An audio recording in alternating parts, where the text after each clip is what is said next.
नमस्कार, स्वागत है आपका आपके सितारे में और मैं हूं आपके साथ प्रियंका। क्या आप सास बहू की तू मैमे से परेशान हैं और पाना चाहते हैं घर में हो रहे क्लेश से छुटकारा?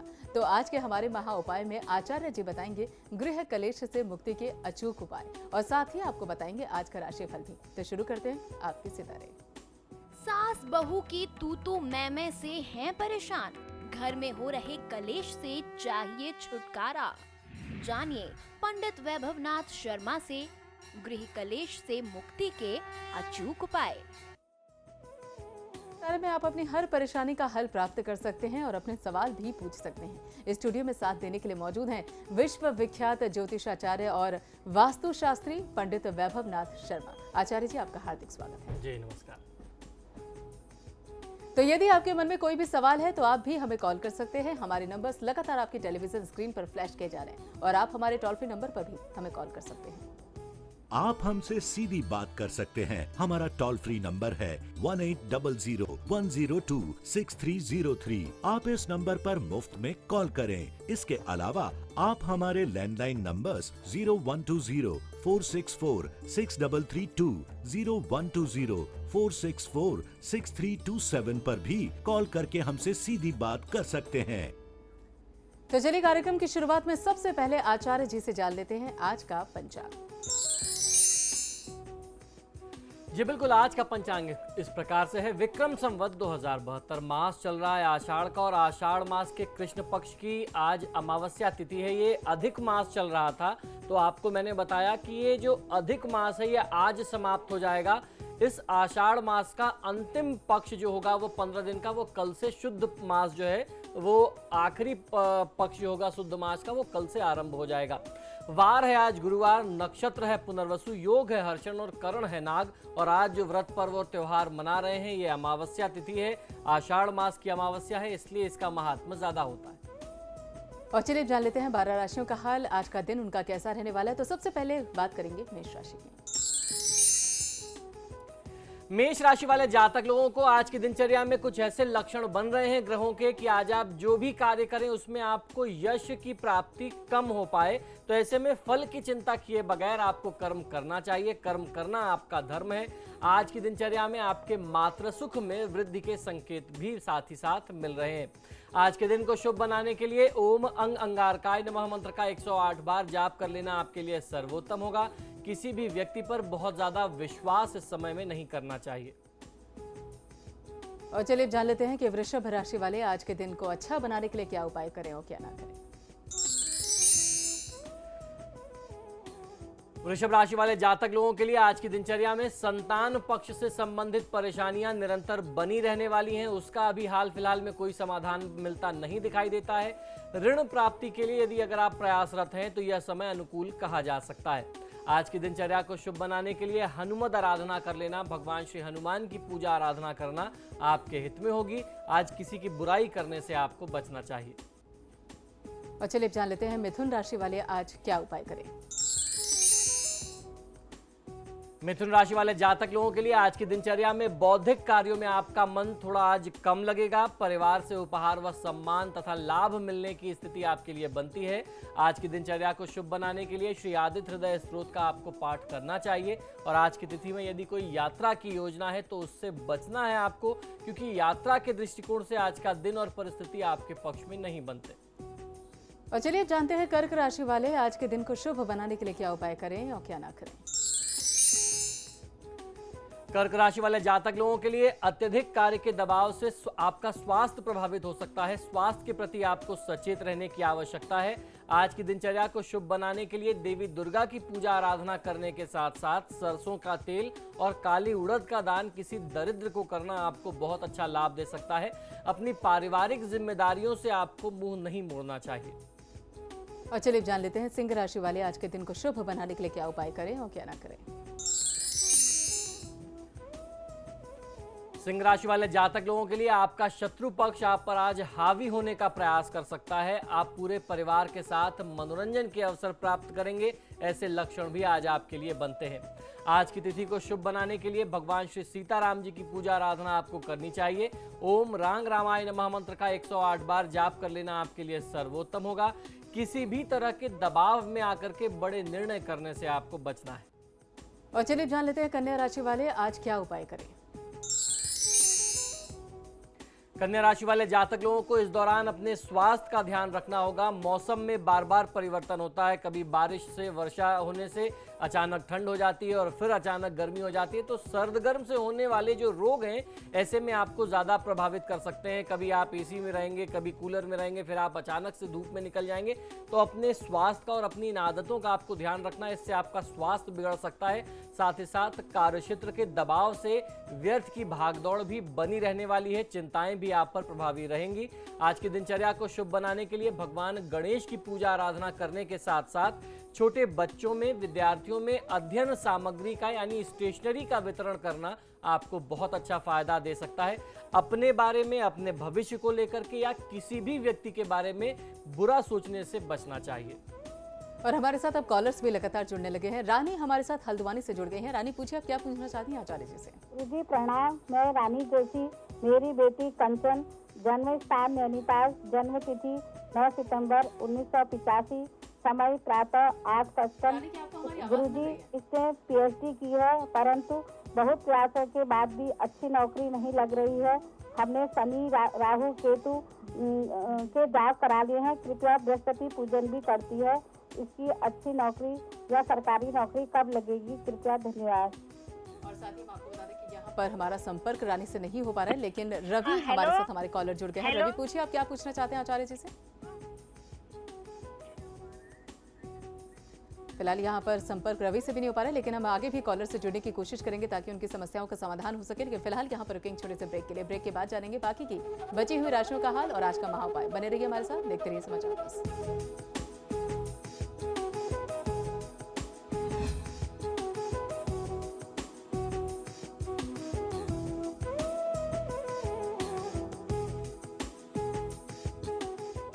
ब्रेक के बाद एक बार फिर से आप सभी लोगों का स्वागत है और चलिए जान लेते हैं बाकी की बची हुई राशियों का हाल। तो यहाँ पर जानते हैं तुला राशि वालों का आज का दिन कैसा रहने वाला है।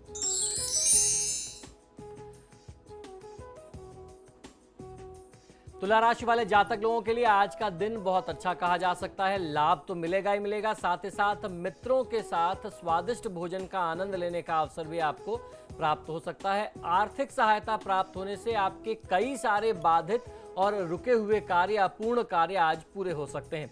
आज के दिन को शुभ बनाने के लिए मां लक्ष्मी का पूजन आपको करना चाहिए और किसी भी व्यक्ति को अपशब्द नहीं कहना चाहिए। और चलिए अब जान लेते हैं वृश्चिक राशि वाले जातक आज के दिन को अच्छा व्यतीत करने के लिए क्या उपाय करें और क्या ना करें। वृश्चिक राशि वाले जातक लोगों के लिए भाग्य या धर्म के सहयोग से परिवार से संबंधित समस्याओं से आपको आज मुक्ति मिल सकती है। और आज की दिनचर्या को शुभ बनाने के लिए महादेव शिव की आराधना आपके लिए शुभ फलित होगी, ऐसे लक्षण आपके लिए बनते हैं। आपको ध्यान ये रखना है कि अपने काम को पूरा करने में जरा सी भी जल्दीबाजी ना दिखाएं। पूरे इत्मीनान से, पूरी तसल्ली से अपने कामों को पूरा करना चाहिए। और चलिए जान लेते हैं धनु राशि वाले आज के दिन को शुभ बनाने के लिए क्या उपाय करें। धनु राशि वाले जातक लोगों को आज की दिनचर्या में पैतृक संपत्ति से संबंधित मामले तनाव और विवाद का कारण आपके लिए पहले भी बने हुए थे और अभी वर्तमान में भी बने रहेंगे। अभी हाल फिलहाल में इसके सुलझने की कोई उम्मीद नहीं दिखाई देती है। आज के दिन को शुभ बनाने के लिए भगवान विष्णु की पूजा आराधना करने के साथ साथ अपने भाई को प्रेम और स्नेह देना चाहिए। परिवार में, कुटुंब में मेलजोल के साथ रहना चाहिए और अपने गलत मित्रों की संगत से इस समय में आपको दूर रहने की आवश्यकता है। और अब जान लेते हैं मकर राशि वाले जातकों के सितारे आज क्या कह रहे हैं। मकर राशि वाले जातक लोग आज की दिनचर्या में परिवार और घर गृहस्थी के कार्यों में आप व्यस्त रहेंगे, ऐसी स्थिति आपके लिए बनती है। आज के दिन को शुभ बनाने के लिए श्री राम रक्षा स्तोत्र का पाठ आपको करना चाहिए और अति आत्मविश्वास में आकर के कोई भी काम ना करें। आत्मविश्वास अपनी जगह पे बहुत आवश्यक है, लेकिन किसी भी चीज की अति जो होती है वह नुकसानदायक होती है, तो अति आत्मविश्वास से बचना चाहिए। और अब जान लेते हैं कुंभ राशि वाले आज के दिन को शुभ बनाने के लिए क्या उपाय करें। कुंभ राशि वाले जातक लोगों के लिए आज की दिनचर्या में हर प्रकार के लाभ के मामले बाधित होकर के आपको मिलेंगे। आपके प्रति आपके उच्चाधिकारियों की भूमिका अभी भी निरंतर संदेहपूर्ण बनी हुई है, तो उनसे बहुत ज्यादा उम्मीद आपको नहीं रखनी चाहिए। आज के दिन को शुभ बनाने के लिए देवी दुर्गा की पूजा आराधना करने के साथ साथ अपने गुरु की सेवा करें तो आपको फायदा मिलेगा। यात्रा करने से आज आपको भी बचना है। और चलिए जान लेते हैं मीन राशि वाले आज अपने शुभ दिन को बनाने के लिए क्या उपाय करें और क्या ना करें।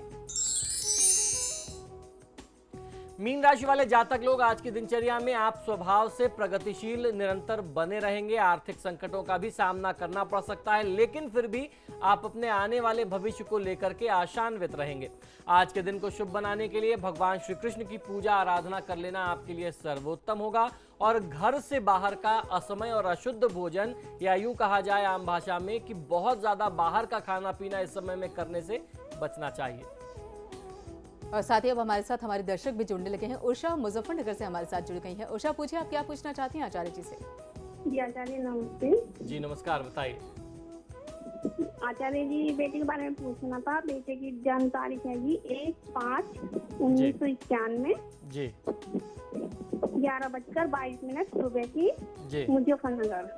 जी जी उसकी नौकरी के बारे में पूछना था कि सरकारी नौकरी है या नहीं है, या उसकी कुंडली में कोई दोष है तो उसका भी उपाय बताइए आप। जी, कब बिल्कुल। तक लगेगी ये भी बता दीजिए। जी बिल्कुल। देखिए, इस जातक की जन्म पत्रिका के अनुसार कर्म भाव में सूर्य देवता तो उच्च के बैठे हुए हैं, लेकिन 12वें स्थान में मंगल केतु का जो योग है वो बहुत ज़्यादा अनिष्टकारी है। नौकरी मिल भी जाएगी तो बहुत कष्टकारी स्थिति रहेगी।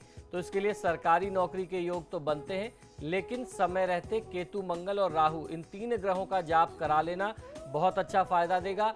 इस दौरान केतु मंगल से समस्या भी ज़्यादा रहेगी, क्योंकि इस कन्या की कुंडली में केतु की महादशा में मंगल की अंतर्दशा चल रही है। तो इस दोष का आप निदान कर लीजिए। इस कन्या को सरकारी नौकरी अवश्य मिलेगी और इसकी नौकरी भी अच्छी रहेगी, अगर समय रहते उपाय कर लिया जाए।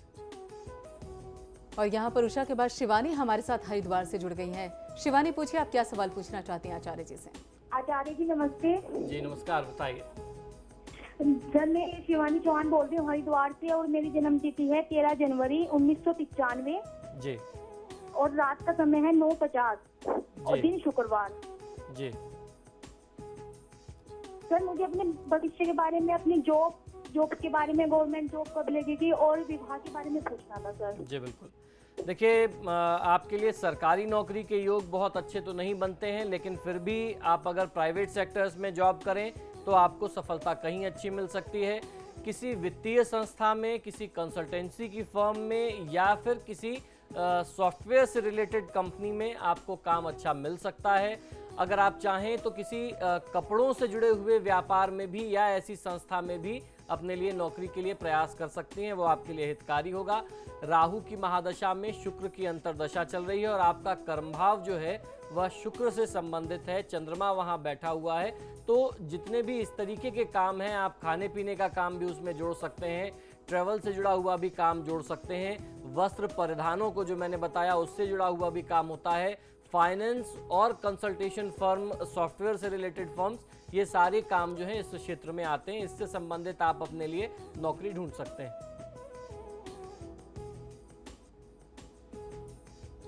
और नैनीताल से बीना हमारे साथ जुड़ गई है। बीना, पूछिए आप क्या पूछना चाहती हैं आचार्य जी से। सर जी नमस्कार। जी नमस्कार, बताइए। सर, मैंने अपने बेटे के बारे में पूछना है। उसका डेट ऑफ बर्थ है 12 सितंबर जी 1990 जी सुबह 3:15।